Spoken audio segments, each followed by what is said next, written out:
First, the decision with VA to take him out at halftime, was that always kind of in the back of your mind, or just the result of how the game went? No, result of how the game went. Just when we got behind, I didn't want him to be a sitting duck back there. So he was healthy. We had 2 good drives to finish the half. We should have scored on the, when we were down there, we fumbled on the 1 yard line, and then we get a field goal the next time. And I think he was feeling good. He was in a good place, and I just didn't want him in there when we were down and him trying to. I think I said I didn't want him to try to be the hero today. I want him to be the hero in 15 days. I know there was one penalty that may have been a little marginal on Betts when Mayer got sandwiched, but discipline's been an issue for this team. You guys lead the league in defensive penalties taken. How do you fix that? Well, it's going to come down to us having the poise to function as a football player, to 1, play in between the whistles, and 2, to be able to function. And we'll have to look at repeat offenders, and if you guys are repeat offenders and we don't do anything about it, that's on us. So obviously those were critical things that happened in the game. That the game can be completely different. So we'll have to figure that one out. Sione, VA said may have been spit on, which is why he reacted the way he did. I heard on the field, but I don't know that. I know the CFL will look at it and see what happened. All I saw was what Sione did, and so if he does that, he's going to get kicked out of the game. So I can't speak to what it would be me speculating. In the moment, that's what supposedly happened, which is pretty gross when you think about it if it did happen. But again, it's going to come down to poise for me that you can function.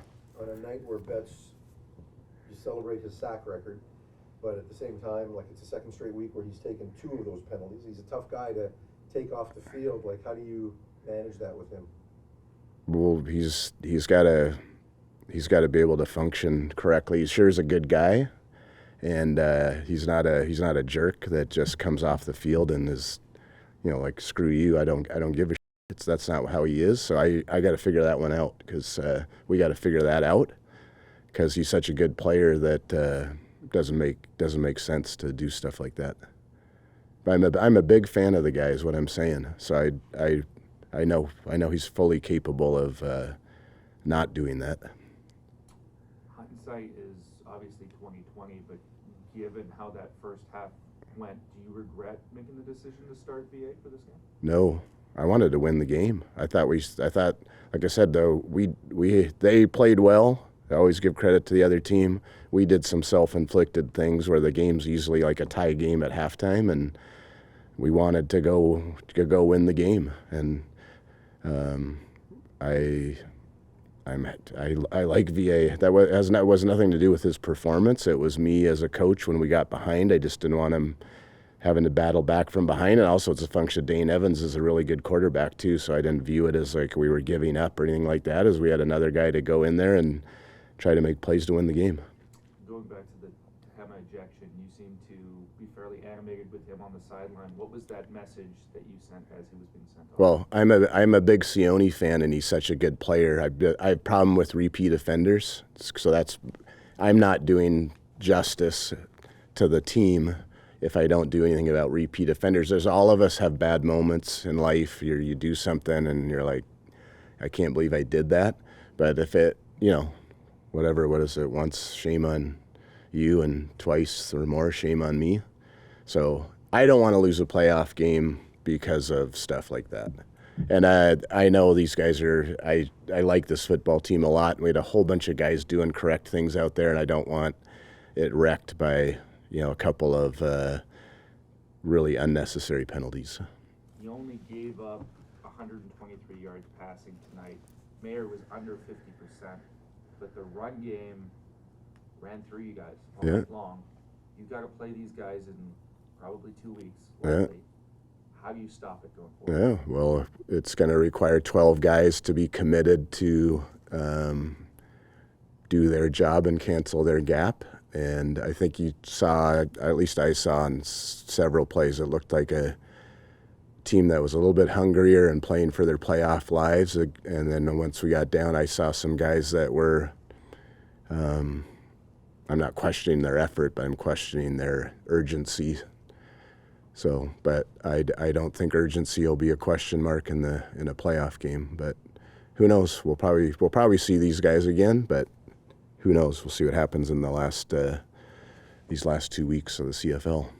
Felt like you guys were unable to set the edge, and they were able to get outside consistently. That's 12 guys. It requires football's not like it was 20 years ago, where it's O-line versus the D-line and linebackers. It's everybody. They attach people to the box. We got to attach people to the box, and you got to step up and stop people with, like, so that's what I say. When it's all requires all 12 people to know what they're doing and stick their nose in there and get it done. Last one from you. It felt a lot like Winnipeg's game plan, bringing in an extra lineman regularly to try to widen the edge and do it that way. Did you see some similarities? Yeah, we've seen that a lot, not from just Calgary and them, but we've seen a more steady diet of that. And teams also do that to try to get in certain play calling. We're going to make sure we got a bye week. We got some time on our side where we're practicing this week. Regardless of what happened in this game, we were going to practice, and we have a schedule set up of things we're going to work on to get better on, which includes things in the run game and short yardage, to make sure, we're doing the right thing scheme-wise, and then and also putting the right people in the right places. Rick, it's the kind of game where, a lot of things going on that are going to piss you off as a coach. What is going to stick in your craw the most from this game? And conversely, what is the most positive that you can take out of this? Poise is what it came down to for me, is we have to be able to function. And this is not our whole football team, by the way. There was some incidences with a very small group of people who actually aren't bad guys. I don't dislike them, but we have to have enough poise in the moment to be able to function and not lose our minds, because it's otherwise it's too hard to thing. And I think I tell them, some of these guys is like you're falling for the banana in the tailpipe. They got a target on you because they know they can bait you. It's like, holy shit. You know what I mean? Like, it's we can fix it, and they're good guys that, anyway, that's the frustrating part, is getting baited into something that's, anyway, we all learn. I got stuff to learn too. One more? Yeah. I was just going to say the positive from the game. I think it's pretty healthy. I haven't talked to our staff yet, but that was that whole kneel down business at the end. I don't do that in a normal situation, but you can see both sides at the end. It's like, let's get out of Dodge, and I want guys ready 15 days from now. I don't need to prove how tough we are when we're down 41-16. So take me through that end of the first half, 13 seconds left, time on your pocket. You could take a shot at the end zone, but you decided to just kick a field goal and head to the locker room. If we were going to take a shot at the end zone, I'm down with taking it. So the clock's going to run because it was in. So either take a timeout, which I actually do that. I've done it several times where I burn a timeout in the first half to give us one more chance. I just thought I was far enough away where I wasn't interested in throwing a 5-yard pass and getting it closer, because Sean White's pretty much money. So, and I did not want to walk out of there with not a field goal try and zeros on the clock. One more. Short yardage, again, proved to be a decisive play when Dominic Davis fumbles there at the goal line. This has been consistent in a lot of your key losses this season. Yeah. How do you fix it? We want to make sure we have the right guys doing the right things, and we need to help scheme-wise. I would say we're losing the short yardage battle right now, and that's number one actually on my whiteboard for the bye week is short yardage. And we've actually been talking about it already, is that we make sure we have the right people, and it's a lot of coaching too, is making sure we're putting people in the best spots. And then it's also about making a play, sticking your nose in there and making a play. But yeah, CFL with the yard off the ball and 3 downs, there's way more sneaks and short yardage plays than in any other football league, and you need to be good at it. And it's definitely an area where we can improve, and if we do, it's going to help us out. Thanks, Rick. All right, thanks.